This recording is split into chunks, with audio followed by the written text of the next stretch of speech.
Shalom Bapak Mama saudara-saudariku yang diberkati Tuhan. Selamat bertemu kembali di Suara Marturia, Senin 7 Juli 2025. Hari ini kita akan merenungkan bagian firman Tuhan yang terambil dari kitab Mazmur pasal 78 ayat 1 hingga ayatnya yang ke-8.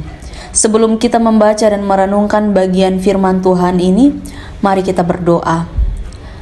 Ya Tuhan, Allah Bapa kami yang bertahta dalam kerajaan sorga, segala puji syukur dan hormat kami naikkan kepadamu. Terima kasih ya Tuhan, untuk kebaikan Tuhan menyertai kami sehingga sampai dengan saat ini kami masih ada dan melakukan setiap tugas tanggung jawab kami. Ya Tuhan, kami akan membaca dan merenungkan kebenaran firman Tuhan. Tuhan memberkati supaya firman Tuhan menjadi bagian untuk kami lakukan di dalam kehidupan kami setiap hari. Tuntun kami dengan Roh-Mu yang kudus supaya kami mampu untuk melakukannya dengan benar. Di dalam nama Tuhan kami Yesus Kristus kami berdoa. Amin. Kitab Mazmur 78 ayat 1 hingga ayat yang ke-8 di bawah perikop pelajaran dari sejarah. Nyanyian pengajaran Asaf. Pasanglah telinga untuk pengajaranku, hai bangsaku. Sendengkanlah telingamu kepada ucapan mulutku. Aku mau membuka mulut mengatakan amsal. Aku mau mengucapkan teka-teki dari zaman purbakala, yang telah kami dengar dan kami ketahui, dan yang diceritakan kepada kami oleh nenek moyang kami.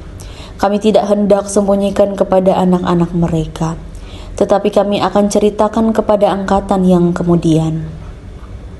Puji-pujian kepada Tuhan dan kekuatannya, dan perbuatan-perbuatan ajaib yang telah dilakukannya. Telah ditetapkannya peringatan di Yakub, dan hukum Taurat diberikannya di Israel. Nenek moyang kita diperintahkannya untuk memperkenalkannya kepada anak-anak mereka, supaya dikenal oleh angkatan yang kemudian, supaya anak-anak yang akan lahir kelak bangun dan menceritakannya kepada anak-anak mereka, supaya mereka menaruh kepercayaan kepada Allah dan tidak melupakan perbuatan-perbuatan Allah, tetapi memegang perintah-perintahnya.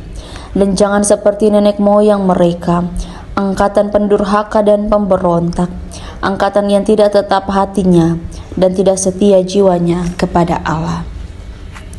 Demikian jauh pembacaan firman Tuhan. Yang dikatakan berbahagia adalah setiap kita yang tidak hanya membaca firman Tuhan, namun juga yang mau melakukan firman Tuhan dalam kehidupan kita setiap hari. Bapak, Mama, saudara-saudariku yang diberkati Tuhan, Shalom. Tema yang menuntun kita dalam perenungan pada hari ini adalah pelajaran dari masa lalu.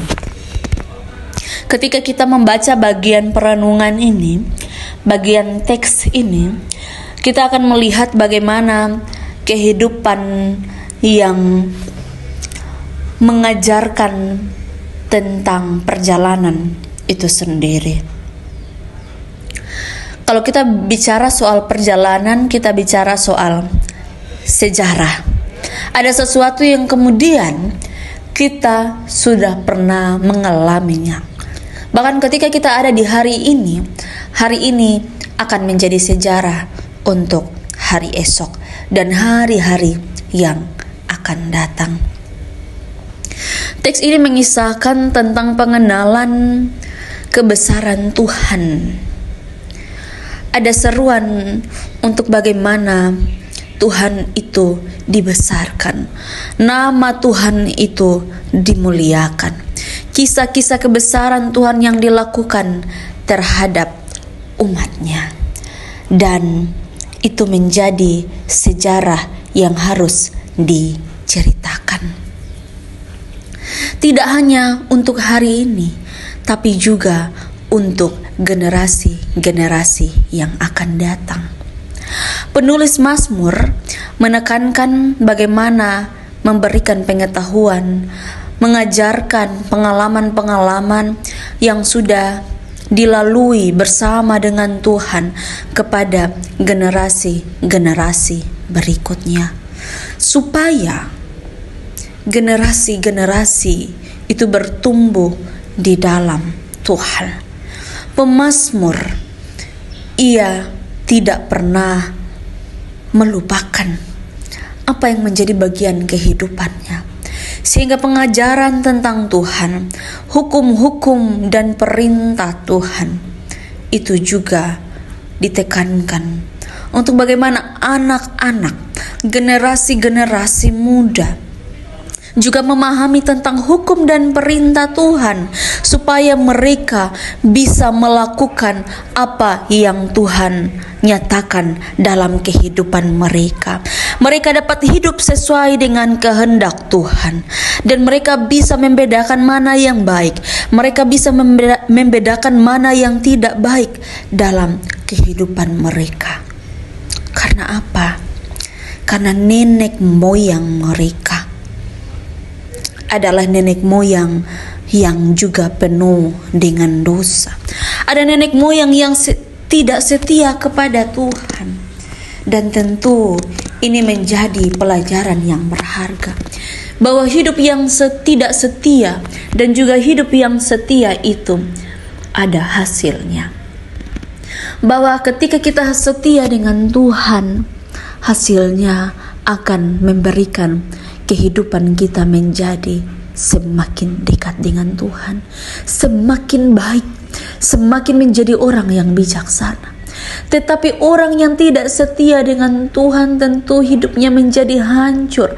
Hidupnya tidak mencerminkan kebaikan-kebaikan Tuhan dalam hidup. Sehingga kita hari ini, kita hidup dalam konteks saat ini, kita juga belajar.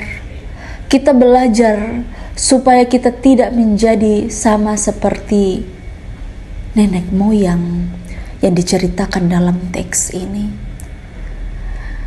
Bahwa ternyata mereka tidak setia dengan Tuhan. Kita hari ini kita harus menunjukkan bahwa kesetiaan kepada Tuhan itu adalah sesuatu yang penting, sesuatu yang harus berasal dari hati kita masing-masing, dan kita menunjukkannya dengan baik, dan nama Tuhan terus dipuji dan dimuliakan. Semuanya mulai dari dalam diri kita masing-masing. Apapun yang kita lakukan, apapun yang kita kerjakan, kita boleh melakukannya sebagai generasi yang percaya kepada Tuhan, supaya generasi-generasi berikut juga melihat bahwa kita sebagai generasi-generasi yang baik, generasi-generasi yang berhasil hidup di dalam Tuhan. Kiranya Roh Kudus menolong kita. Amin. Mari kita berdoa. Ya Tuhan Allah Bapa kami yang bertata dalam kerajaan sorga, segala puji, syukur, dan hormat kami naikkan kepadamu. Terima kasih untuk cinta Tuhan yang terus menyertai kami. Terima kasih untuk firman Tuhan yang menyertai kami, sehingga kami dimampukan untuk mengerti. Selebihnya kami mohon tuntunan Roh Kudus untuk terus menyertai kami, untuk kami bisa melakukan firman Tuhan dimanapun kami berada. Di dalam nama Tuhan kami Yesus Kristus, kami berdoa. Amin. Terima kasih telah mendengarkan suara Marturia. Tuhan Yesus memberkati kita semua. Shalom.